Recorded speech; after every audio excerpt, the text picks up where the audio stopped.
I'm aware Killing Eve ended quite a while ago, but it's taken me this long to really process that final season because I'm in the majority of people that did not appreciate the final season, especially the final episode. We were given little breadcrumbs. We were given small pockets of joy and happiness in season 4. However, the final episode, specifically the last 10 minutes, were horrific and some of the worst TV. So I'm going to talk about it finally.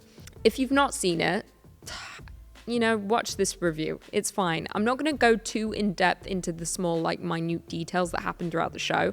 Also just the overarching theme, and I will be spoiling the ending. So just don't watch the last little bit of this video if you don't want to see the ending. Watch the show. It's on Netflix now. And then come back and watch this. But to be honest, it's fine. This show is based on some books. It does deviate quite severely from the books. But the books are excellent. I read all 3 during lockdown, and they are so good. And the ending of the final book, book 3, is the ending we deserved in the show, but we didn't get it, and I'm really sad about that. So, Killing Eve. We have Eve, played by Sandra Oh. She is a British intelligence investigator, MI6, who is sent out on a mission to capture an assassin, Villanelle, played by Jodie Comer. Villanelle is a psychopath through and through. She even states it in season 1 when she first encounters Eve, and she says, "You should never call a psychopath a psychopath. It upsets them." It's great though. Every scene with Villanelle is perfection, honestly. And also, even though she's so evil and she does take down a lot of our favorite characters, I can't ever seem to hate her. She does things that I'm like, Villanelle, I'm disappointed in you, but I just always love her. The entire show is a game of cat and mouse between the two, while chaos ensues around them. The show, like I said, is based on the books of the same name, and I only choose to live in the universe of the books. It's what keeps me going. Now let's get more in depth about the show, and specifically about the characters Eve and Villanelle, and the journey they go on, and what resulted in the show going from the greatest to the worst, kind of like Game of Thrones. I think it's lazy writing, but I don't want to name names. Also, for those who don't know, Phoebe Waller-Bridge was the writer of season 1 or the showrunner. I can't remember. She was hands-on big time. She was responsible for season 1, and you noticed the shift when she left the show, which is frustrating. Let's break down the characters. We have Eve Polastri. So, as I mentioned before, Eve is an MI6 operative tasked with hunting down and capturing Villanelle. Eve is bored. She leads a boring life with a boring husband. Everything's very safe. They go to this boring pub or community center and they play boring games. No offense, some people want that life, but she is seeking out excitement, but she finds it a little too well, I'd say, in the form of Villanelle. Her pursuit of Villanelle throws her entire life into disarray, including all of her relationships, especially the one with her husband, ultimately putting everyone she loves in danger. Don't grow attached to anyone in the show because odds are they will not last very long. However, Eve ultimately embraces the thrill of the chase, as you would if the person you were chasing was Villanelle, aka Jodie Comer, who for some reason I just will always be attracted to.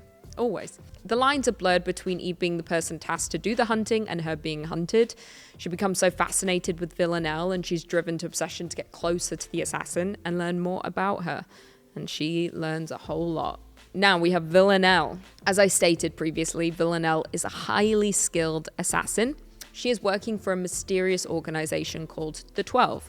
She enjoys her work a little too much, I'd say, and is highly deceptive and cunning. Not to mention she can adopt any identity ever. I think in season 1 she's Italian. Then at some point she's French. She's also Scottish for a period of time in another season. Villanelle as a character is Russian. I should state that. Meanwhile, Jodie Comer, who plays her, is Liverpudlian.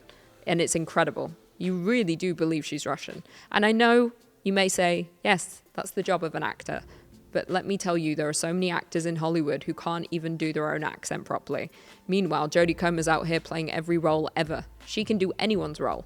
She's incredible. She can do any accent, any language, any personality. She could easily become an actress, Villanelle, if she wanted to, if the job of assassin doesn't work out. But she doesn't have to worry about that now, sadly. In one particular scene with Villanelle and Eve, Villanelle showcases this by doing 4 different accents in the space of just 1 minute. It's incredible. She does like Australian, and then she does American. What else does she do? She does 2 more. I can't remember. It's very, very good anyway. She lacks empathy and remorse, of course, because she's a psychopath, but she is utterly obsessed with Eve and everything to do with Eve and finding Eve. She keeps sending Eve things, and she sends Eve perfume. I can't remember what it's following, but she leaves it with a note that says, "Sorry, baby." And I've got that note on my desk, actually. Obviously not the real one, I wish. And then Eve wears the perfume. And then Villanelle sees her one time, goes up to her, smells the neck and says, "You're wearing it, aren't you?" From start to finish, this show was just pure chemistry. However, like I said, despite being utterly obsessed with Eve, it doesn't stop her from trying to take down Eve multiple times, including in the end of season 2 when she takes out a weapon of some kind, and which spurts things out of it, if you know what I mean. Eve survives, thankfully, but that was the moment we were like, oh, you like her, but not enough, I guess. But Eve does the same. At the end of season 1, she tries to take down Villanelle, luring her into a false sense of security and then doing that. We're never quite sure of Villanelle's intentions or motivations over the 4 seasons, not even until the very end. And she is constantly grappling with her past and her family history. However, by the time we enter season 4, we see that perhaps Eve is the only one who truly understands Villanelle. The only one who truly might care about her in this weird, sick and twisted way. Let's get into the enemies to lovers arc of this. Now, with both Eve and Villanelle becoming obsessed with finding one another, tensions of course grow in more ways than one. The relationship between the pair is completely unhealthy, driven by curiosity and obsession, while also being fearful and dangerous, of course. It was speculated early on by fans that maybe there was more to their relationship than just being driven by obsession for justice. And we were right. Obviously, in the books, this is also how it unfolds, but a lot of people hadn't read the books, and it was very clear to us in the show that there was a lot of chemistry there between the actors as well. They both developed a strong connection, and their bizarre work and psychopathy developed into a weird and twisted romance. Season 4 finally rewarded us with an Eve and Villanelle kiss. Actually, that was the second one. There was one in season 3, I think, that took place on a bus, but it wasn't as real. We can also assume more took place after this second kiss in season 4. It's quite hot and heavy. These two seem to be happy, with the ending showing a softer side to Villanelle. They're teaming up together to take down the 12. She is finding peace and, honestly, happiness with Eve. And Eve is kind of starting to live the life she wanted to live. However, we're not allowed happiness in this fandom. Never. The show said, screw you guys, we will break you, which leads us into the ending of this show. In the final season of the show, we have a showdown with the 12, with the final episode ending on a moving ship on the Thames with Villanelle and Eve aboard the ship. Villanelle successfully takes down all the members of the 12 aboard the ship. However, someone we thought was an ally turns out to be the enemy. And she turns on us in the final moments, and she takes down Villanelle. She shoots her multiple times on the boat while Villanelle is embracing Eve. Villanelle throws both of her and Eve into the Thames, but while they're in there trying to reach for each other, more shots fire and Villanelle passes away. And blood pours around her in the shape of an angel. It's actually quite devastating. Well, obviously very devastating. I'm hurt by it. Then the end credits are shown. Just the title card that just says the end. It's horrible. 4 seasons of building tension and a powerful and alluring dynamic between the two gone within seconds. The ending was horrendous. It felt like the writers no longer cared about the characters at all and instead chose the worst way to go about ending the show. They realistically had 2 options that they could have gone with. Follow the book and have Villanelle and Eve run away. I think they go to like St. Petersburg or something, if that's a place. They go to Russia and live secret lives together. Or they both die. That would have made more sense. Kill them both. That would have made so much more sense. But for Villanelle to die right when she found happiness and was redeemable, it was absolutely horrible. Not to mention the entire thing just felt rushed compared to the heartfelt ending of season 3, which saw Villanelle and Eve walking away from each other, also on the Thames. They were on one of the bridges, only to look back confirming to us their true feelings for each other. It was very heartfelt. And then season 4 came along and just slapped us in the face. Season 4 also as a whole just leaned more into absurdity. There was like a whole episode where Villanelle was Jesus. I'm not really sure what was happening there.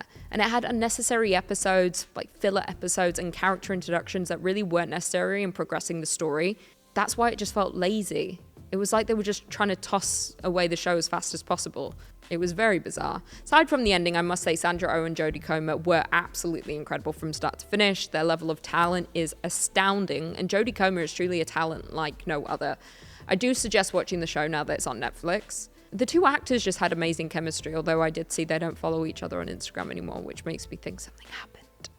I need to know what happened. Maybe they loved each other in real life.